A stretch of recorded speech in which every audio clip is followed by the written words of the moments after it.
Hi, I'm Jess Boulton from the Daily Mirror, and this is Jess Saying live. And I'm here today to celebrate the 25th anniversary of my very favourite state, Hollyoaks, of course. Kieron Richardson has come to join me. Thank you, Kieron. Hello. Thank you. How old I was 25 years ago when it started, and I forgot again. It's so bad. What's 34 take away 25? Was that 6? Nine. No, 9 years. When it first started, do you remember watching it when you were that age? I don't remember the very first episodes. I think I was probably a bit too young then. But I definitely remember lots of students in it and them living in halls. And I remember Tony's floppy hair, and 25 years later, he's still got floppy hair. He's got the same hair. Yeah, he looked good for his age. And it's like, now you, talking about hair when you first joined, here's you when you were first joining the show, which you look so different there. It's I've had so many horrendous haircuts. When I look back at old pictures and old cast cards, it's so embarrassing. Now, obviously, you've been there for a long time, 2006, am I right? Yes, my first filming day was the 2nd of December 2005. And then I think I was on screen like the 17th of February or something in the 2006. And it was on a park, it was on a Saturday, and there was the two characters, Amy and Michaela, who eventually became Michaela McQueen. So back then she was called Michaela Jones, and there was no McQueen family. And Holly J. Bowes, who played Michaela, was obviously quite popular. She was a very good actress, and I think the producer at the time, which is the same producer now, Brian, I think he saw something in her and was like, I need to create an iconic family around this girl. And that's how the McQueens were born. And now it's the beginning of the McQueens. I've worn a bit leopard print today because I thought it was a bit McQueen. Now, over the years, obviously, as C, for everyone hey, you've had some really, really iconic storylines. I mean, I was just talking about this before. I mean, you had with Amy and the domestic violence. You had the domestic violence again with Brendan. You've had your recent far-right radicalization. You've had all sorts of drug issues. And the euthanasia of your mum. Like, what's been some of your favourite storylines to work on? I think my favourite one and my fondest memory is obviously everything that I did with Emmett that played Brendan, just because at the time going into it, I didn't really think much of it. And it's only now when you look back that I didn't realise I was a part of something a bit like pop culture, really, where it's something that was so iconic, but when you're doing it at the time, you don't really realise that it is. And it's obviously the only storyline I've ever won an award for. Never won one before, never won one since. It's the only thing in the street when people stop me all the time, they're always like, Brendan, Brendan, Brendan. So it's just, I'm really proud of it because it became such a big thing and I was unaware of how big it was at the time. And we did some episodes where we filmed in Dublin, and fans go on Dublin tour now, so they go to all the locations that we filmed on and visit all the little sets basically where we filmed. Have you been back on the tour yourself? I haven't, no, not at the minute, no. But yeah, memories of that time. It was, I remember that relationship and how much desperately sitting there wanting you two to get together and just finally be a couple. And how about all the other sort of relationships he's had in the show? Who are your other favourite ones? I've enjoyed working with all the actors, but it's quite difficult when the audience really love a pairing. Yeah. I guess that probably someone like Rob Ron in Emmerdale have the same thing, or Jack and Vera from Coronation Street. If you're in such an iconic couple, as soon as you get put with somebody else, the audience hate it and they don't like it. Sorry, that's my kid. The whole thing. Oh, okay, make sure you wipe your bum properly. Yeah, so when you're in an iconic couple like that, if you get put with somebody else, it's quite difficult then for the audience to, they don't want you with anybody else. So like working with Parry Glasspool that played Harry, I loved working with him. And I thought our relationship and our chemistry, I thought we bonded really well, but the audience didn't really like it because they wanted him with somebody else and they wanted me with Brendan, even though he wasn't in the show anymore. It wasn't going to happen. Yeah, even though he left the show some time before. I must admit, I was guilty of this as well. I'm sorry, I'm here to be a bit screechy today, and I don't just mean my voice. I think it's we've got a bit of noise interference coming from somewhere. And can you hear me okay, everyone? Right. I hear you, yeah. Good. Yes, I was a massive fan of Brendan. And do you still see Emmett, who played him? Say hi, Phoebe. Hi, Phoebe. How are you, Phoebe? Say happy birthday, Hollyoaks. Happy birthday. You can say it properly. Daddy. Are you going to be celebrating with Daddy today? Yeah. Oh. You're going to say hello, Chase. Say hello. Hi, Jace. Happy birthday, Holly. Hello. Right, let's go. What was you saying?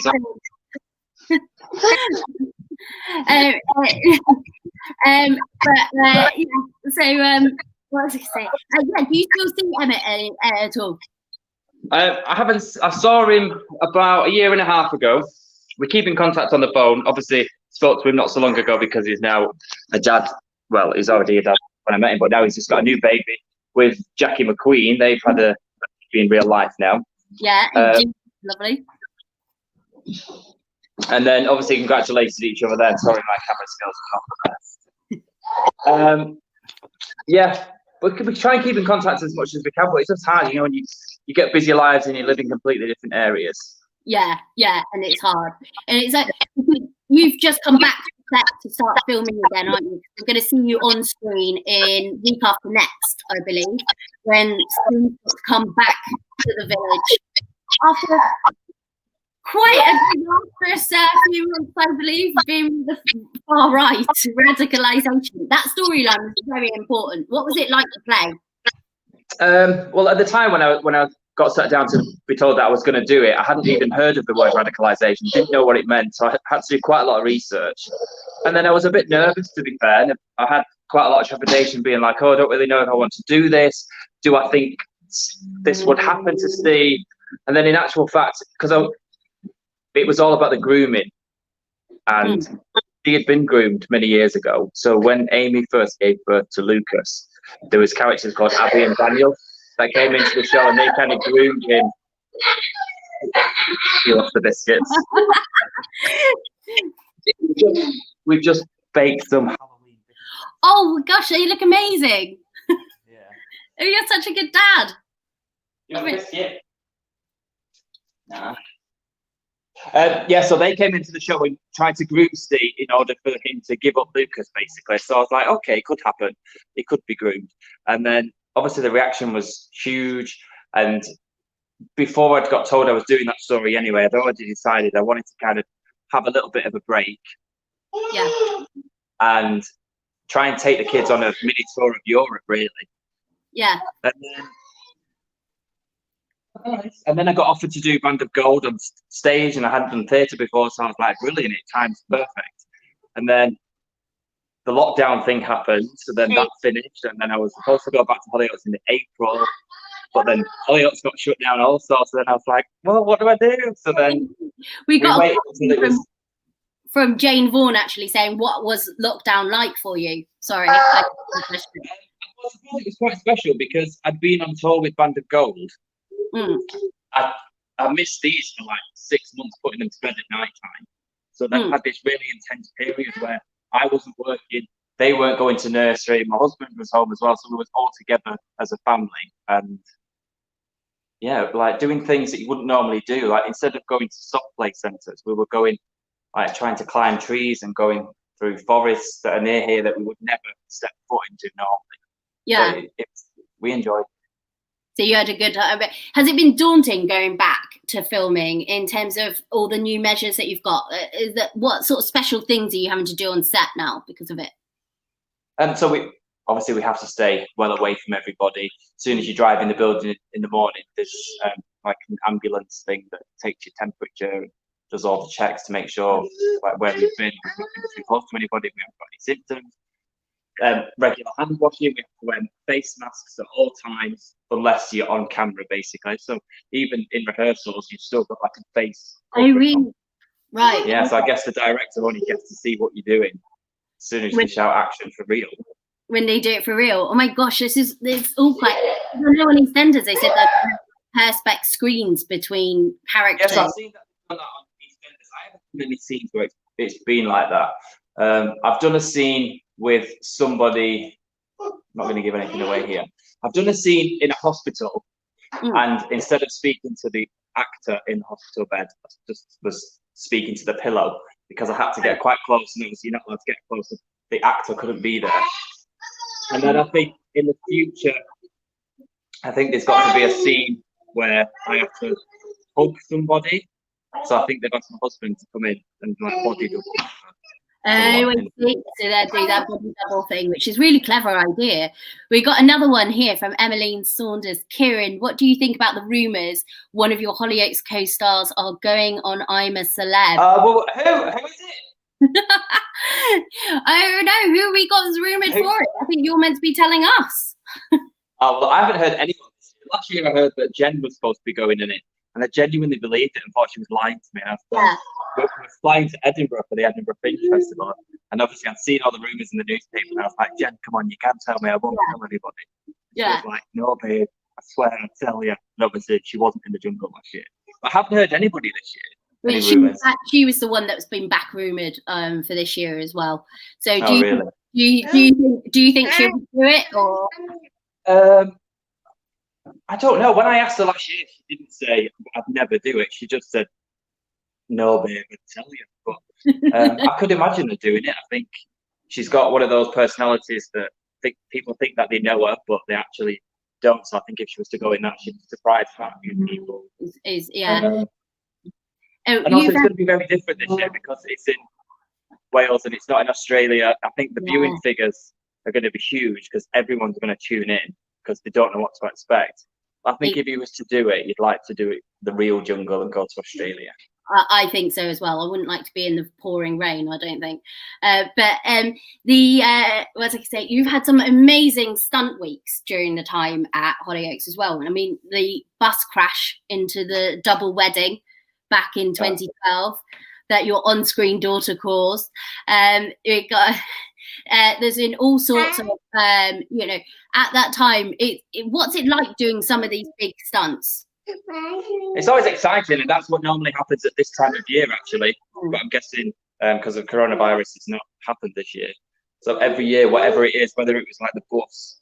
Remember when you used to walk around the studio, everyone would be like, are you on the bus? Who's on the bus? Then it's the train. Who's sat on the train? I'm not on the train, am I? Because I think you want to be involved in it because it's the biggest week of the year, but also you don't want to be because then there's the opportunity that you could get killed on.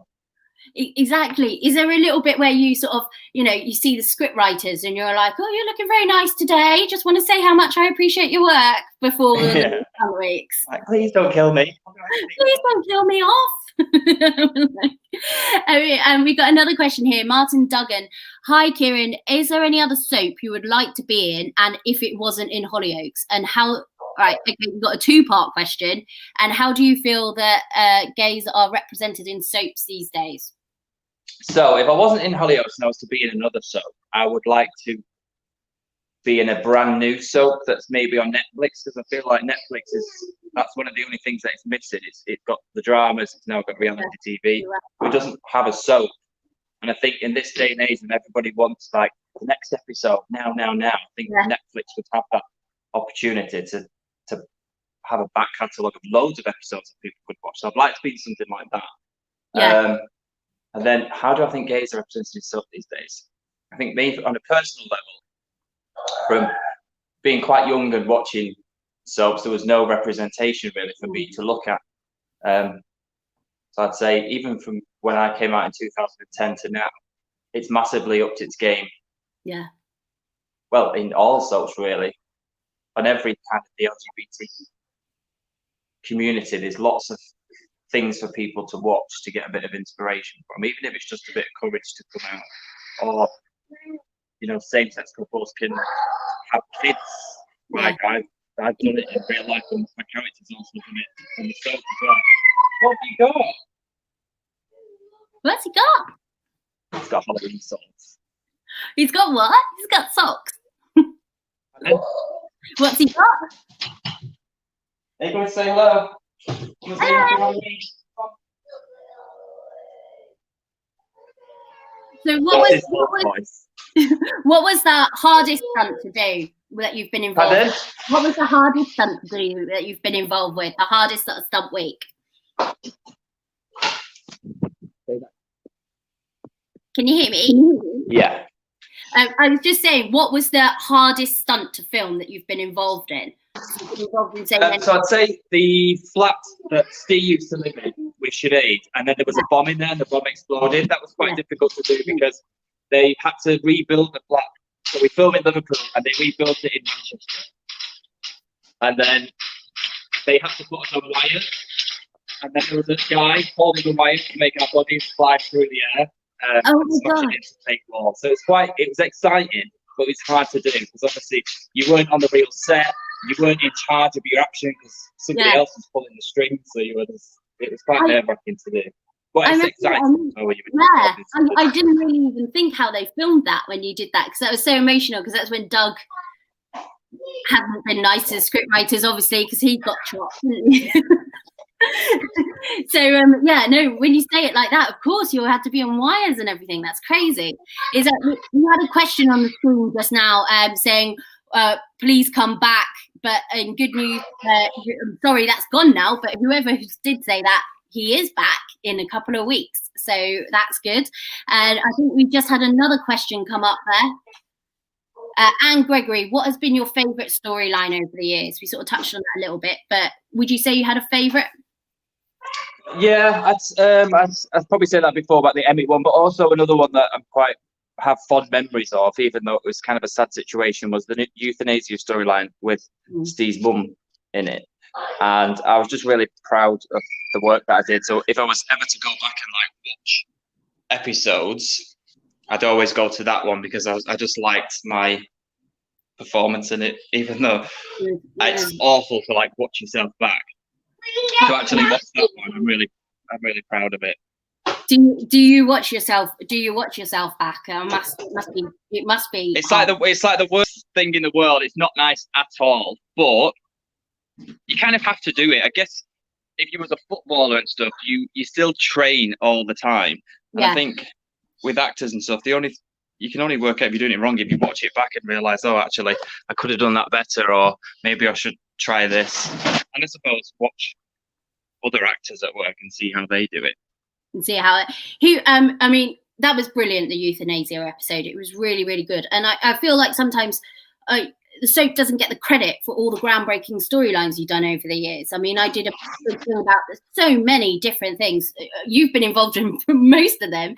I mean, you had the first gay wedding in a church on soap, I believe, with John Paul, which was groundbreaking at the time. So there's so many different firsts that Hollyoaks has. Are you really proud to be part of such a soap that is so important with covering these things for young people?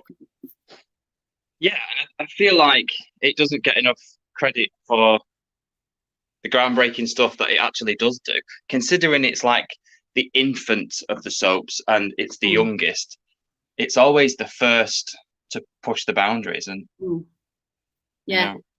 I was looking at some of the soap story. I'm always the one in the office that goes, yeah, well, they might be doing that, but Hollyoaks did that about 5 years ago. Yeah, when I see other shows are being like, and now we're doing this, I'm like, well, we did that about 10 years ago. Yeah, especially when it came to the male rape thing that Gary Lucy did 20 years beforehand. I was like, crikey, he's come back since and he's grown up since. So anyway, how are you going to celebrate with the cast this week? I know you've been having the virtual parties. Have you all been messaging each other today? Yeah, so we had we've been having a nightly one in the studio, kind of watching the episodes, a bit Gogglebox style, watching it and talking about the episodes as it's gone out. And then I think we were supposed to have a huge party tonight. That's not happened now. But I think once everything's safe again, whenever that's going to be, definitely think we're going to be celebrating together then. But I think today it's just been lots of happy 25th, everybody, messaging people. Yeah, and a lot of that. Just quickly, we got a little bit of a game I wanted to play. Hollyoaks, Dead or Alive, because we've had thousands of characters come through Chester and Hollyoaks Village over the years. So can you remember whether they are now dead or alive and what happened to them? So we'll quick. I know you got the little ones. So first up, We have Ray. Ray dead. Killed by Silas. She was indeed. Well done. Yes, she was killed by Silas, one of 13 serial killers, I believe, that there's been over the 25 years. But he is one of the worst, and we've obviously seen him back on screen again this week. Next, we have Maddie, the evil. She was killed in bus crash, like a Final Destination death, where the door like went. That is exactly how I described it earlier. It's a Final Destination death, which was awesome when the door fell on her head. Brilliant. And you're going to know the next one. Brendan. So sad. No, he's not dead. He's in prison. But there could have been a point, instead of him getting sent to prison, he could have been killed off. Really? There was whispers that could have happened, and it didn't. Oh my God! Why did they change their minds? Because they knew everyone would be outraged, or probably. And then the fact that once you kill a character off, and especially someone that's so iconic as him, you can't ever get them. Well, I suppose they can come back. Warren died at one point and came back, and Kurt this week. We all thought he was dead, and he's back. So, I think everybody would have kicked off if Brendan would have got killed. I think so. I think some people are still hanging on to the hope, even though knowing what Emmett's off doing loads of different things, that Brendan will come back into the village at some point. And you never wish any actor's career harm, but secretly deep down I'm like, stop getting all these auditions, please. Stop getting the work, and then hopefully one day he'll come back. One day you come back and he and Brendan will be reunited for good. Right, the next one we've got Max.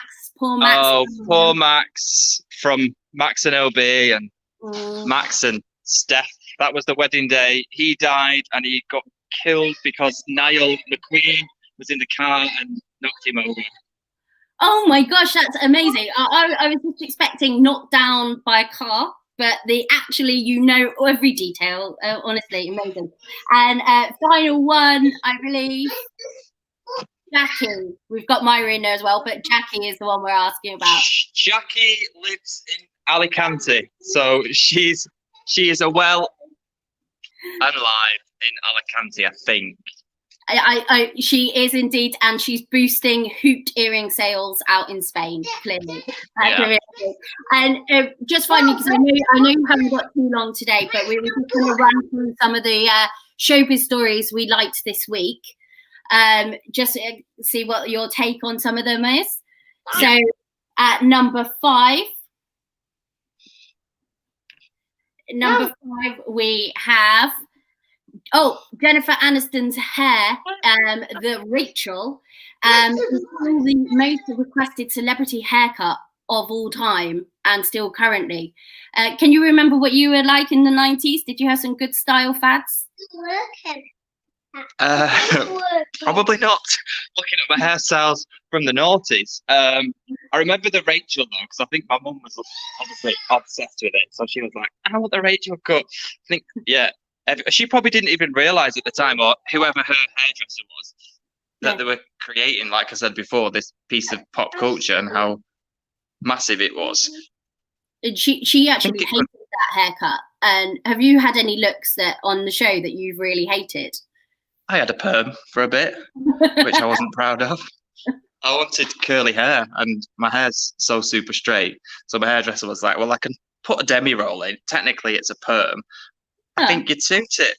I thought I did. But I look back at those pictures from about 3 or 4 years ago.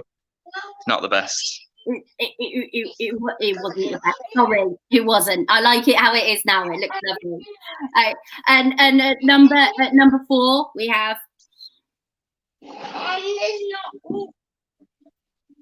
The Full Monty is the real Full Monty show that they do every year, where people are getting stripped off, the celeb.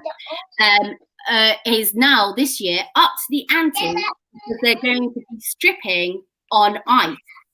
Now, as someone who did well on dancing on ice, what do you think on this? Do you think you could have done a little striptease at the same time?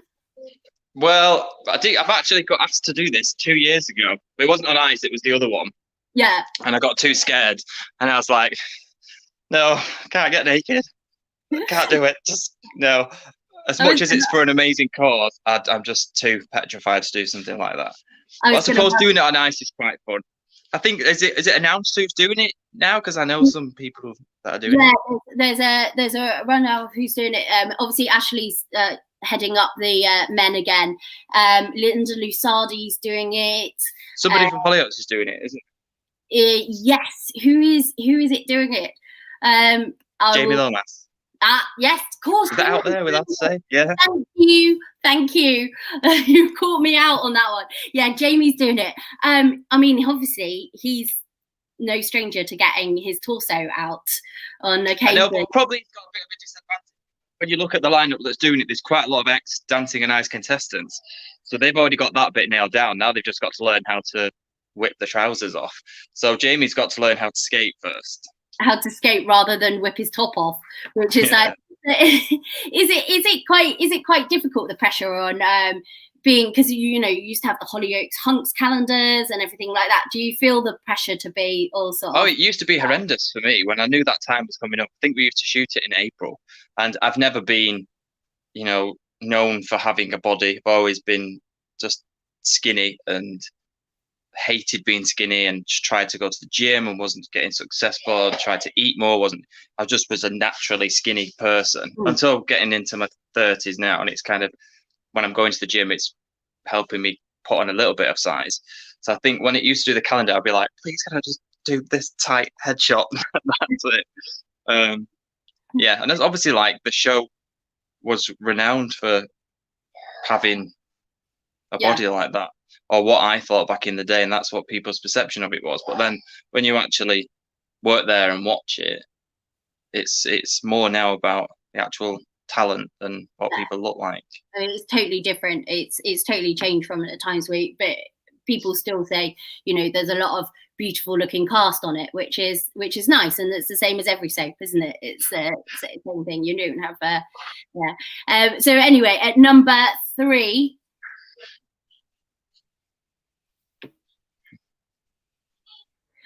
We have Phil Schofield's book, spelt Eamon Holmes's name wrong all the way through, having spelt it with only one N. Now, they've obviously had a little bit of a rumoured feud in the past, and some people were saying this is not going to make things better. Now, we were talking before, come on, do you ever get called by your character name? Do you get called Stee in the street or anything? Yeah, but I don't mind it, because I don't think it's like a terrible name. What's happened? Oh, there you go. They want to go on the bouncy castle. Oh, it's not working. Oh, let me get a wet wipe. Yeah. Also, I feel like I would probably spell Eamon's name like that as well. I feel like I would. Or maybe Philip didn't write it all. It might have been a ghostwriter. Maybe they spelled it wrong. So I feel like I should really get all the flag just in case. Blame someone else. That's always why. Yeah.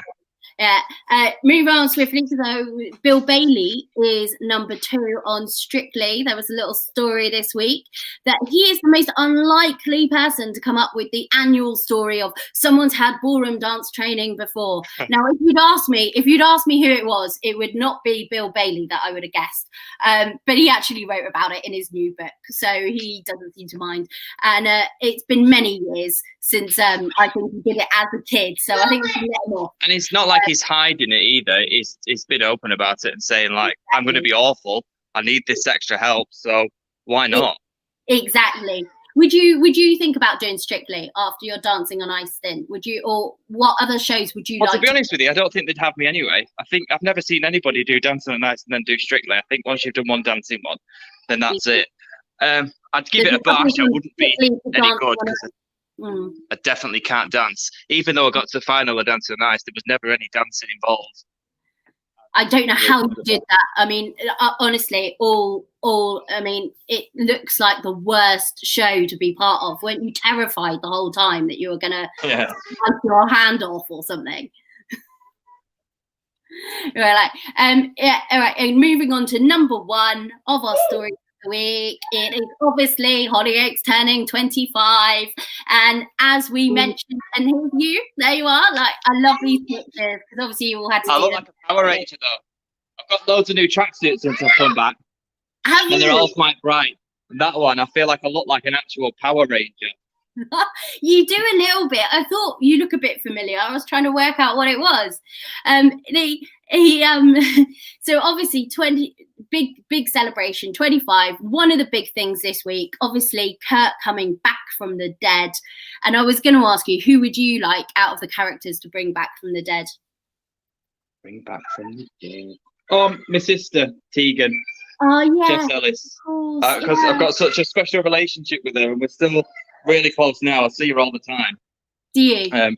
We've been on holiday quite a few times. Like I just love her so much. And when I found out that they were killing her off, I was quite emotional actually. So I'd love out of anybody for it to be her that comes back. How do you find out something like that? Do you just get the script, or do they sort of call you in for a meeting and tell you we've got this big storyline coming up and this is going to happen? You're going to, she's going to be. You find out quite in advance, and I think with Jess's as well, it was in our stunt type thing. And this one, we heard that there was a storm and somebody was getting flattened by a tree. So I'm like, who's in the village? Who's going to get squashed by a tree? I'm not leaving my flat. You should have just done that. I'm not going out there. That's what you do when you're in situations like that. I was saying, like, when we were filming a death scene, I was like, just don't close your eyes. Just keep your eyes open. You can't film it. You can't do it. Yeah, they can't do it. You can't just keep breathing. Go, no, I'm okay. I'm back. She's been able to bring me back after all. You're like, oh, it's brilliant. That's great. What would you like to happen to Steve? My last question. What would you like to see happen to Steve in the future? What would I like to see happen to Steve? I don't know. It's so hard to say because I've done so much. Yeah. But it almost sounds ridiculous when you list all the storylines that I've done. You think, surely there's nothing else that I could do now. But then that's the beauty about the show and the writers is they come up with even more material that I'm like, can I even do this? Is it possible? So I'm hoping that the next year, I've got to come back and try and earn the village's respect again and trust. And it's kind of got to, there's consequences for his actions basically of what he did like 12 months ago. So he's got to come back, face those, and then see what this next chapter is, and hopefully he's learned from everything that he did in the past and can come back, no doubt, kiss more boys. Kiss more boys, indeed. That's exactly what you want to do. Thank you so much for being on today here, and really, really appreciate it. And sorry about me daddy daycare. No, it's been lovely to see them. So thank you. And it's been lovely to chat with you. And congratulations again on 25 years and for entertaining us for all that time. So thank you. And make sure people try and tune in tonight because we're going to play the very first ever episode of Hollyoaks tonight. It's going out at 6:30. Wait to rewatch it. I can't wait. I was obviously very, very young when it first went out. Not really, but yes, can't wait to watch it. And I must admit that the birthday episode made me cry a little bit with that love letter that filmed from everybody. Yes, and I think my return now is into single figures in terms of digits and days of coming back. Fantastic. I think you'll see me like the beginning of November. I think it's week of November 2nd, so week after next, we're going to see you back in the village. It's fantastic. We're looking forward to it. So thank you so much. Thanks, Jess. Lovely to see you. All right. Happy Friday. See you later. Happy birthday.